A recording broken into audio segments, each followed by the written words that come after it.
Hello everyone.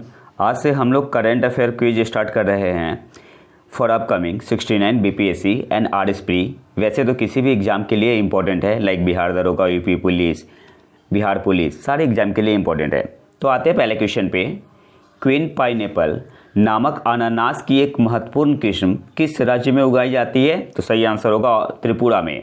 Queen pineapple नामक अनानास की एक महत्वपूर्ण किस्म किस राज्य में उगाई जाती है?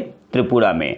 अगले क्वेश्चन पे आते हैं। गर्भवती श्रमिक निष्पक्षता अधिनियम प्रेग्नेंट वर्कर्स फेयरनेस एक्ट किस देश में लागू किया गया है? आंसर होगा यूएसए में, अमेरिका में। गर्भवती श्रमिक निष्पक्षता अधिनियम प्रेग्नेंट वर्कर्स फेयरनेस एक्ट किस देश में लागू किया गया है? तो आंसर क्या होगा? अमेरिका, यूएसए में। अगले क्वेश्चन पे आते हैं। गांधी शांति पुरस्कार 2023 किसने जीता? आंसर क्या होगा? गीता प्रेस ने। गांधी शांति पुरस्कार 2023 किसने जीता? गीता प्रेस ने। ऑल इंग्लैंड बैडमिंटन चैंपियनशिप 2023 किसने जीता? तो मेंस में जीता है ली सीफेंग ने, और वुमेन्स में किसने जीता? आन से योंग ने। ऑल इंग्लैंड बैडमिंटन चैंपियनशिप 2023 किसने जीता है? तो मेंस में जीता है ली सीफेंग और वुमेन्स में आन से यंग ने। अगले क्वेश्चन पे आते हैं। एनईएसएल के साथ किस सार्वजनिक क्षेत्र के बैंक ने प्रोजेक्ट वेव के तहत ईबीजी इलेक्ट्रॉनिक बैंक गारंटी सेवाएं शुरू की है? तो आंसर क्या होगा? इंडियन बैंक ने। और इंपॉर्टेंट क्वेश्चन है, पूछ सकता है। और इसका ऑब्जेक्टिव क्या है? Project wave promises a world of advance virtual experience. अगले क्वेश्चन पे आते हैं। किस संस्था ने लघु स्तरीय उद्योगों के क्लस्टर के लिए सामुदायिक बॉयलर को बढ़ावा देने के लिए दिशा निर्देश जारी किए? तो आंसर क्या होगा? सीपीसीबी ने। इसका मतलब क्या हुआ? सेंट्रल पोल्यूशन कंट्रोल बोर्ड ने। अगले क्वेश्चन पे आते हैं। लैंसडाउन एक हिल स्टेशन किस राज्य में स्थित है? तो आंसर क्या होगा? उत्तराखंड में। लैंसडाउन एक हिल स्टेशन किस राज्य में स्थित है? तो आंसर होगा उत्तराखंड में। और ये न्यूज में क्यों है? तो इसका नाम बदल के क्या किया जाएगा? जसवंतगढ़। अगले क्वेश्चन पे आते हैं। कौन सा शब्द उस मामले को संदर्भित करता है जब कुछ पक्षी अपने वर्तमान साथियों से अलग होने और नए साथी खोजने का विकल्प चुनते हैं? तो उसे बोलते हैं बर्ड डाइवोर्स। जांजिबार, जहां पहला आईआईटी ग्लोबल कैंपस स्थापित किया जाना है, किस देश में स्थित है? तो आंसर क्या होगा? तंजानिया में। और यहां से आपको याद रखना है, सबसे पहले जो तंजानिया में आईआईटी खुला है, किस आईआईटी का परिसर है? तो आईआईटी मद्रास का। आईआईटी मद्रास का। और आईआईटी दिल्ली ने कहाँ पे खोला है? आईआईटी दिल्ली ने अपना परिसर कहाँ पे खोला है? यूएई आबू धाबी में। और तीसरा जो पॉइंट आपको याद रखना है, फर्स्ट वुमेन आईआईटी डायरेक्टर कौन बनी है? प्रीति, उनका नाम याद कर लो, पूछ सकता है, इंपॉर्टेंट क्वेश्चन है। प्रीति अगलायम। प्रीति अगलायम। और कहाँ के आईआईटी डायरेक्टर बनी है? तो तंजानिया में जो आईआईटी खुला है, आईआईटी मद्रास का परिसर है, उसकी डायरेक्टर बनेंगी। पहली वुमेन डायरेक्टर कौन है आईआईटी की? प्रीति अगलायम। ठीक है। अगले क्वेश्चन पे आते हैं। मुसोम्बो ट्रेडिंग सेंटर किस देश से संबंधित है? तो आंसर क्या होगा?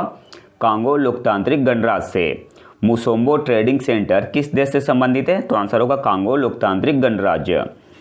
अंतर्राष्ट्रीय सीबेट प्राधिकरण का मुख्यालय कहाँ है? जमैका में। अंतर्राष्ट्रीय सीबेट प्राधिकरण का मुख्यालय कहाँ है? जमैका में। 2019 में किस देश में बचपन में मधुमेह के मामलों और मृत्यु दर का वैश्विक प्रसार सबसे अधिक दर्ज किया गया? तो भारत में। अगले क्वेश्चन पे आते हैं। भारत में मैनुअल एस्केवेंजर्स के रूप में रोजगार का निषेध और उनका पुनर्वास अधिनियम कब लागू किया गया था? तो आंसर होगा 2013 में। भारत में मैनुअल एस्केवेंजर्स के रूप में रोजगार का निषेध और उनका पुनर्वास अधिनियम कब लागू किया गया था? तो आंसर होगा 2013 में। किस विभाग ने national e governance service delivery assessment का तीसरा संस्करण लॉन्च किया है? तो आंसर होगा department of administrative reforms and grievance redressal. Hindi में बोलते हैं प्रशासनिक सुधार एवं शिकायत निवारण विभाग। किस विभाग ने national e governance service delivery assessment का तीसरा संस्करण लॉन्च किया है? तो आंसर होगा प्रशासनिक सुधार एवं शिकायत निवारण विभाग ने। अगले क्वेश्चन पे आते हैं। किस विभाग ने विभिन्न घरेलू विद्युत उपकरणों के लिए अनिवार्य गुणवत्ता नियंत्रण और सुरक्षा मानक लागू करने की योजना बनाई है? तो आंसर होगा department of promotion of industry and internal trade, short में बोलते हैं डीपीआईआईटी। अगले क्वेश्चन पे आते हैं। माउंट फाग्रेडल्स फजाल किस देश में स्थित ज्वालामुखी है? तो आंसर होगा आइसलैंड में। माउंट फाग्रेट लसफजाल किस देश में स्थित ज्वालामुखी है? तो आंसर होगा आइसलैंड में। ठीक है, आप प्रोनाउंसिएशन कर लेना अच्छे से। AI फॉर गुड वैश्विक शिखर सम्मेलन कहाँ आयोजित किया गया था? तो आंसर क्या होगा? जिनेवा में। AI for good global summit कहाँ आयोजित किया गया था? तो आंसर होगा जिनेवा में। और किसके द्वारा किया गया था ऑर्गेनाइज? इंटरनेशनल टेलीकम्युनिकेशन यूनियन के द्वारा, जो कि इवेंट स्पेशलाइज्ड एजेंसी है। अगले क्वेश्चन पे आते हैं। केंट जहां हाल ही में प्रागैतिहासिक काल की विशाल हाथ कुल्हाड़ियों की खुदाई की गई थी, किस देश में है? तो आंसर होगा यूके में। अगले क्वेश्चन पे आते हैं। स्वालबार्ड नॉर्वेजियन द्वीप समूह किस महासागर में स्थित है? तो आर्कटिक महासागर में। स्वालबार्ड नॉर्वेजियन द्वीप समूह किस महासागर में स्थित है? तो आर्कटिक महासागर में। किस भारतीय कंपनी ने भारतीय नौसेना की P-75I पनडुब्बी कार्यक्रम बोली के लिए स्पेन की नवंतिया के साथ सहयोग किया है? तो लार्सन एंड टुब्रो ने, LNT बोलते हैं। अगले क्वेश्चन पे आते हैं। लोअर संग्रहालय जो खबरों में था किस राज्य में स्थित है? तो फ्रांस। लोअर संग्रहालय, लोअर म्यूजियम जो खबरों में था किस देश में स्थित है? तो फ्रांस में। किस राज्य या केंद्र शासित प्रदेश ने 2 Obra D thermal power plant को मंजूरी दी है? तो आंसर होगा उत्तर प्रदेश, यूपी ने। किस राज्य या केंद्र शासित प्रदेश ने टीचर इंटरफेस फॉर एक्सेलेंस कार्यक्रम शुरू करने के प्रस्ताव को मंजूरी दे दी? तो आंसर होगा राजस्थान ने। किस राज्य ने टीचर इंटरफेस फॉर एक्सेलेंस कार्यक्रम शुरू करने के प्रस्ताव को मंजूरी दे दी? आंसर होगा Rajasthan. James Webb space telescope किस अंतरिक्ष एजेंसी से संबंधित है? तो आंसर क्या होगा? नासा से। भारत किस देश के साथ भारतीय बहुउद्देशीय हेलीकॉप्टर के लिए लड़ाकू विमान इंजन और इंजन का सह विकास करने के लिए तैयार है? तो आंसर होगा फ्रांस के साथ। भारत किस देश के साथ भारतीय बहुउद्देशीय हेलीकॉप्टर के लिए लड़ाकू विमान इंजन और इंजन का सह विकास को डेवलपमेंट करने के लिए तैयार है? तो आंसर होगा फ्रांस के साथ। कौन सी संस्था निर्यात तैयारी सूचकांक जारी करती है या तैयार करती है? तो आंसर होगा नीति आयोग। कौन सी संस्था निर्यात तैयारी सूचकांक एक्सपोर्ट प्रिपेयर्डनेस इंडेक्स तैयार करती है? तो आंसर होगा नीति आयोग। अब इसे थोड़ा डिटेल में देख लेते हैं, यहाँ से बहुत सारे क्वेश्चन बनते हैं। तो सबसे पहले नीति आयोग ने तीसरा एडिशन रिलीज किया है एक्सपोर्ट प्रिपेयर्डनेस इंडेक्स 2022 का फॉर स्टेट एंड यूटी। अब इसमें इंपॉर्टेंट पॉइंट क्या क्या याद रखना है। नीति आयोग के निर्यात तैयारी सूचकांक 2022 में तटीय राज्यों में तमिलनाडु, महाराष्ट्र और गुजरात को पछाड़कर शीर्ष राज्य बन गया है। तो टॉप पे कौन है? महाराष्ट्र। किसमें? तटीय राज्यों में। तटीय राज्यों की रैंकिंग में तमिलनाडु के बाद महाराष्ट्र है, फिर कर्नाटक, गुजरात, आंध्र प्रदेश, उड़ीसा, पश्चिम बंगाल और केरल है। तो हमें याद रखना है टॉप पे कौन है? तो तमिलनाडु है। ठीक है, ये इसके बाद आते हैं पहाड़ी और हिमालयी राज्यों में उत्तराखंड शीर्ष पे है। उत्तराखंड के बाद है हिमाचल प्रदेश, मणिपुर, त्रिपुरा, सिक्किम, नागालैंड, मेघालय, अरुणाचल प्रदेश और मिजोरम। अगर पूछते आपसे भूमि से घिरे क्षेत्रों में लैंडलॉक्ड एरिया में हरियाणा टॉप पे है, और हरियाणा के बाद है तेलंगाना, फिर उत्तर प्रदेश, फिर पंजाब, मध्य प्रदेश और राजस्थान है। केंद्र शासित प्रदेश और छोटे राज्यों की श्रेणी में गोवा को पहला स्थान दिया गया है। जम्मू और कश्मीर, दिल्ली, अंडमान और निकोबार और लद्दाख क्रमशः दूसरे, तीसरे, चौथे और 5वें स्थान पे है। तो केंद्र शासित प्रदेश और छोटे राज्यों की श्रेणी में गोवा टॉप पे है। अब कुछ इंपॉर्टेंट फैक्ट देख लेते हैं। जो एक्सपोर्ट प्रिपेयर्डनेस इंडेक्स होता है, यह इसके 4 पिलर है। नीति, व्यापार पारिस्थितिकी तंत्र, निर्यात पारिस्थितिकी तंत्र और निर्यात प्रदर्शन।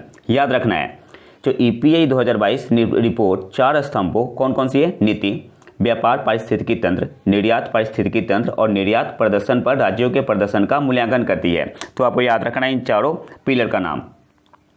और इसमें इंडिकेटर कितना यूज होता है? तो 56 इंडिकेटर का यूज होता है। ठीक है, अगले क्वेश्चन पे आते हैं। चाचिन ग्राजिंग महोत्सव कहाँ मनाया जाता है? तो आंसर होगा अरुणाचल प्रदेश में। किस ब्लॉक के विशेषज्ञ समूह ने वैश्विक चुनौतियां, वित्त पोषण, ग्लोबल चैलेंजेस, फंडिंग तंत्र की स्थापना का सुझाव दिया? तो G20। अगले क्वेश्चन पे आते हैं। खाद्य और कृषि के लिए आनुवांशिक संसाधन आयोग के 19वें सत्र की मेजबानी किस देश ने की? तो आंसर होगा इटली ने। भारतीय तटरक्षक बल के 25वें महानिदेशक के रूप में किसे नामित किया गया है? तो DG राकेश पाल। हाल ही में पश्चिमी घाट में पहचाने गए DT वैस्कुलर प्लांट का विस्तार क्या है? तो आंसर क्या होगा? Desiccation tolerant vascular plant. तो D for desiccation, T for tolerant. अगले क्वेश्चन पे आते हैं। मर्चिसन फॉल्स नेशनल पार्क और अल्बर्ट डेल्टा रामसर साइट किस देश में स्थित है? तो युगांडा में। मर्चिसन फॉल्स नेशनल पार्क और अल्बर्ट डेल्टा रामसर साइट किस देश में स्थित है? तो आंसर होगा युगांडा में। अगले क्वेश्चन पे आते हैं। स्टार सी पहल किस ब्लॉक से संबंधित है? तो आंसर होगा इंटरनेशनल सोलर अलायंस ISA से, और इंपॉर्टेंट क्वेश्चन है। अगले क्वेश्चन पे आते हैं। किस शहर ने नेशनल कॉन्फ्रेंस ऑन रूरल वास पार्टनर्स फोरम की मेजबानी की? तो आंसर होगा नई दिल्ली। यूरोपीय शांति सुविधा की स्थापना कब की गई थी? 2021 में। किस केंद्रीय मंत्रालय ने आपदा प्रबंधन के लिए मैनुअल जारी किया? तो आंसर होगा जल शक्ति मंत्रालय ने। टेलीमानस हेल्पलाइन किस योजना की टोल फ्री डिजिटल शाखा है? तो आंसर होगा डिस्ट्रिक्ट मेंटल हेल्थ प्रोग्राम की। किस भारतीय कंपनी को लेनदारों से 250 बिलियन रुपए के दावे प्राप्त हुए हैं? तो आंसर होगा गो एयरलाइंस को। किस भारतीय बैडमिंटन जोड़ी ने कोरिया ओपन 2023 से खिताब जीता? इंपॉर्टेंट क्वेश्चन है, पूछे गए। तो आंसर होगा सात्विक साईराज और चिराग शेट्टी ने। किस भारतीय बैडमिंटन जोड़ी ने कोरिया ओपन 2023 से खिताब जीता? तो आंसर क्या होगा? सात्विक साईराज और चिराग शेट्टी ने। उस मौसम की घटना का क्या नाम है जिसमें समुद्र की सतह के तापमान में वृद्धि शामिल है? तो मरीन हीट वेव बोलते हैं। अगले क्वेश्चन पे आते हैं।